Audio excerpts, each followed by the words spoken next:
In 2024, the United States crossed a line no great power wants to cross. For the first time, Washington spent more on its past than on its present. The interest bill on the national debt ran higher than the Pentagon budget and almost matched Medicaid. Every day, billions leave the Treasury, not to build ships, mend bridges, or fund schools, but simply to keep old promises to bondholders. If you earn a paycheck, keep money in the bank, or pay into a pension, you are already helping to cover that cost, even though nobody has raised your taxes. The method is simple and it is ruthless. A debt pile racing toward $38 trillion is being quietly erased, not by paying it back honestly, not by declaring default, but by bleeding value out of the dollars in your hand. In the next 15 minutes, I will walk you through the 4-stage playbook of that soft default, how debt, interest rates, and rule changes shift yesterday's burden onto savers, workers, and younger generations, and how to stop standing where the system expects you to take the hit. Because right now, the debt is being saved and your savings are the sacrifice. We did not arrive at that point overnight. For years, stage 1 was denial. You could stand in front of the debt clock in New York or skim the Treasury's reports, see the giant number, and let it blur into the background, because the official story made it feel harmless. We owe it to ourselves. As long as the economy grows, the debt is manageable. Debt was treated like background noise, not a hard limit. While interest rates were low and inflation looked tame, it was easy to pretend the reckoning would never arrive. That is no longer true. Interest is no longer a footnote. It is a cost the government now has to borrow just to meet. You can think of it this way. A household that has maxed out its credit card can decide to cut back. A sovereign government is chained to promises it has already made. Social Security, Medicare, veterans' benefits, long-term contracts, the basic machinery of the state, these are politically untouchable. No serious politician can stand up and say, we are cutting pensions by 30%, or we are shutting down half the health system, and expect to survive the next election. So instead of cutting deeply, the state rolls the debt. It issues new bonds to pay the interest on the old ones. It borrows on one card to service another. That is what a debt spiral really is. The bigger the pile of IOUs, the bigger the interest tab. The bigger the interest tab, the more fresh IOUs you have to sell just to stay in place. Over time, the debt starts to grow faster than the economy that is supposed to support it. At that point, the system has to choose a way out. In theory, there are 3 classic exits for a heavily indebted state. The first is brutal honesty, austerity, raise taxes hard, slash spending, run big surpluses for years, and grind the debt down. On paper, that works. In the real world, doubling income taxes or halving benefits would light a fuse under an aging, state-dependent economy.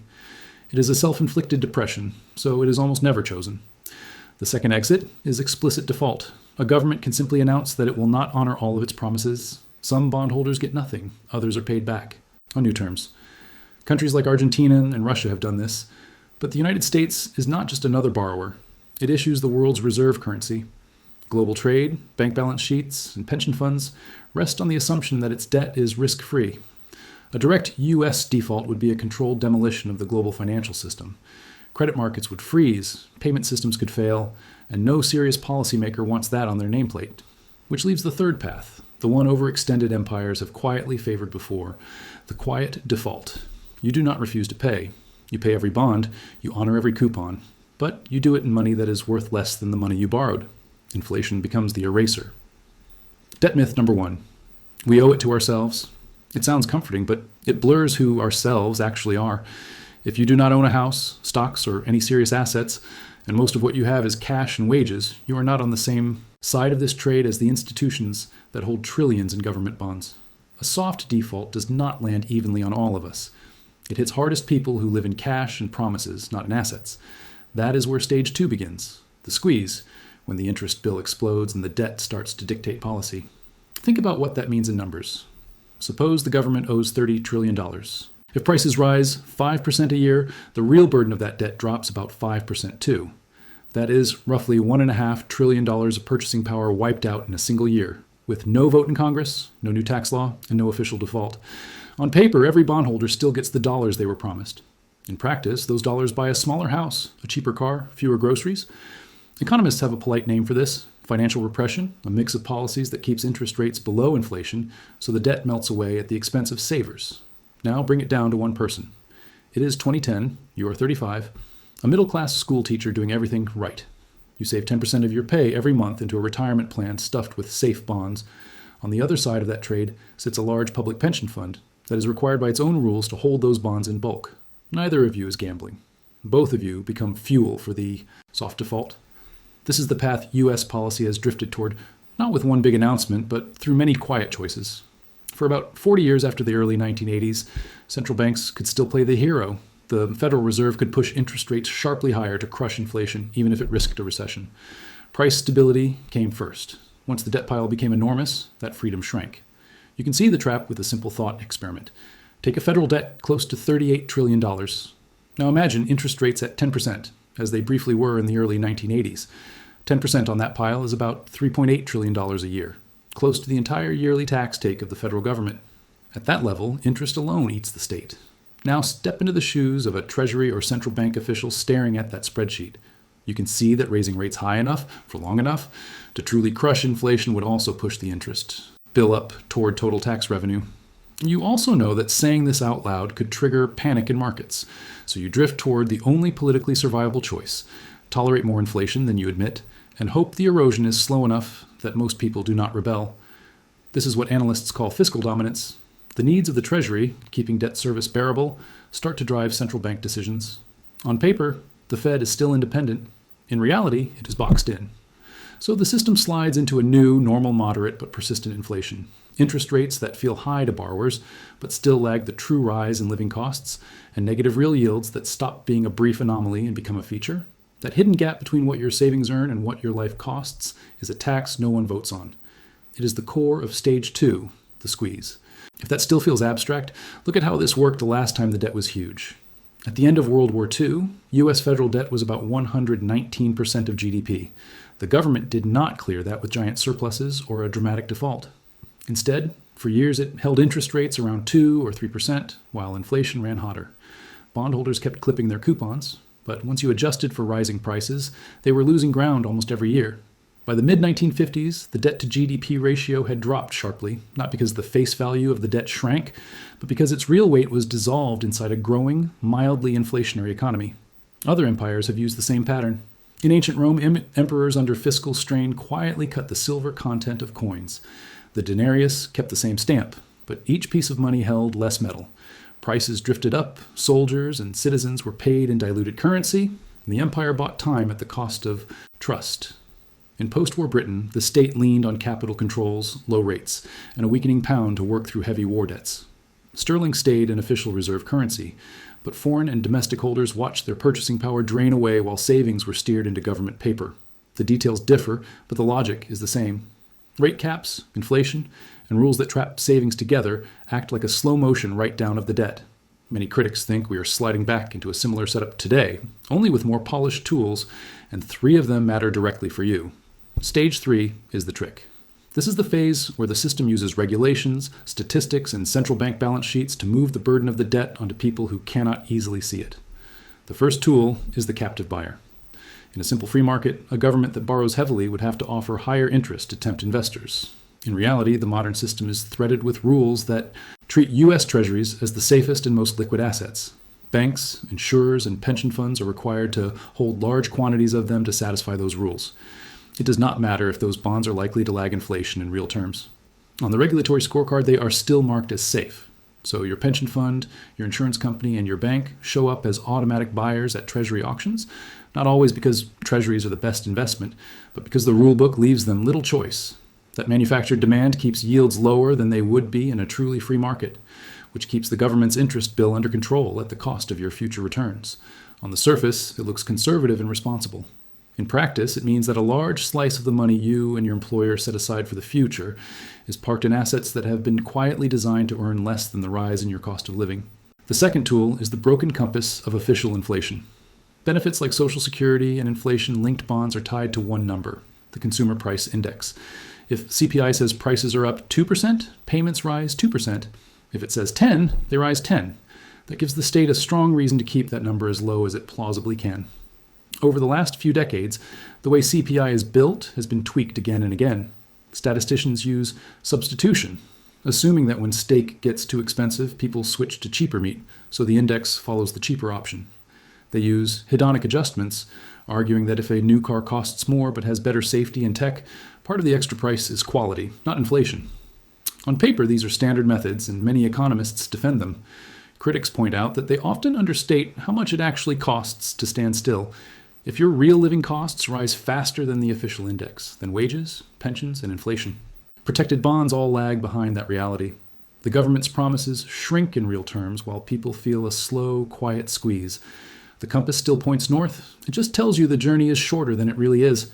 Put yourself back in the shoes of that 35-year-old saver. Your employer proudly says your pay is fully indexed to inflation. Your raise matches CPI. But your rent, childcare, and groceries are based on real prices, not on a statistic that swaps steak for hamburger and discounts features in your car. On the pay slip you're keeping up, at the checkout you're slipping behind. That feeds into debt myth number 2, the idea that government bonds are risk-free. They are close to risk-free in name because the state almost never misses a payment.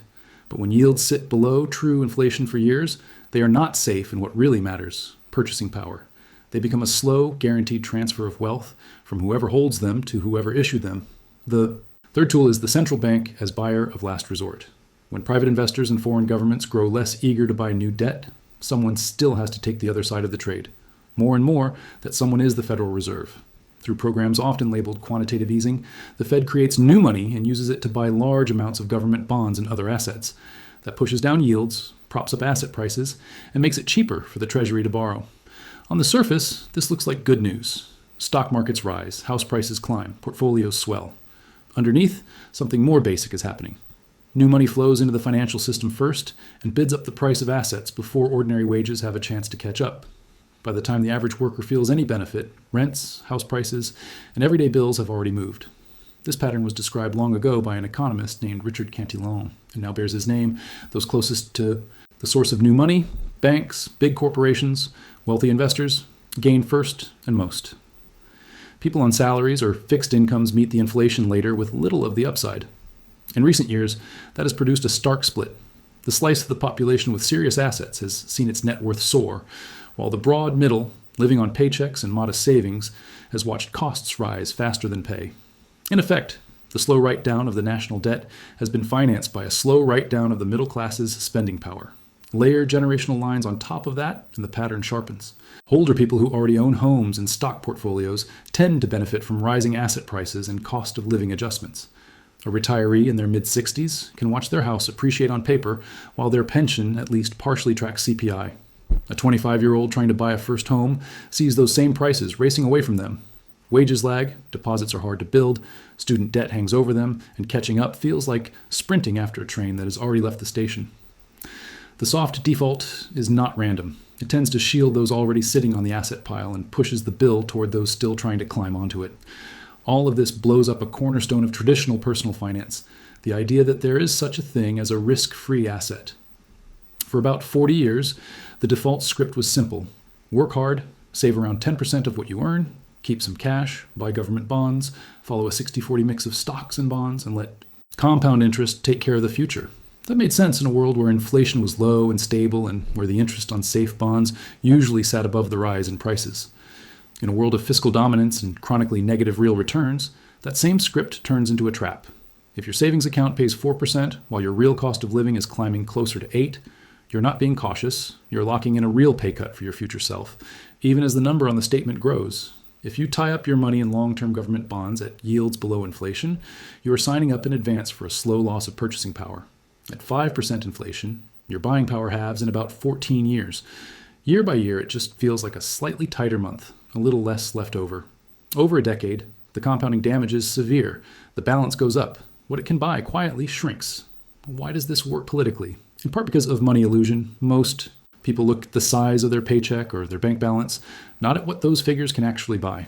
In part because blame is scattered, higher prices get pinned on landlords, bosses, or greedy corporations, not on a setup that quietly rewards borrowing and punishes saving. And because it all moves slowly, each year's loss is small enough to ignore until a decade has gone and the gap is hard to close. That is why more and more ordinary people feel pushed into the markets, not because they crave risk, but because standing still now means sliding backwards. Stocks, property, and even wild assets like cryptocurrencies start to feel less like lottery tickets and more like shields, ways to try to outrun the erosion of the currency. This is where stage 3 spills into everyday life. The trick is no longer just in rule books and balance sheets. It shows up in your rent, your grocery bill, and the uneasy feeling that doing everything right is still not enough. At this point, the very idea of safe behavior flips.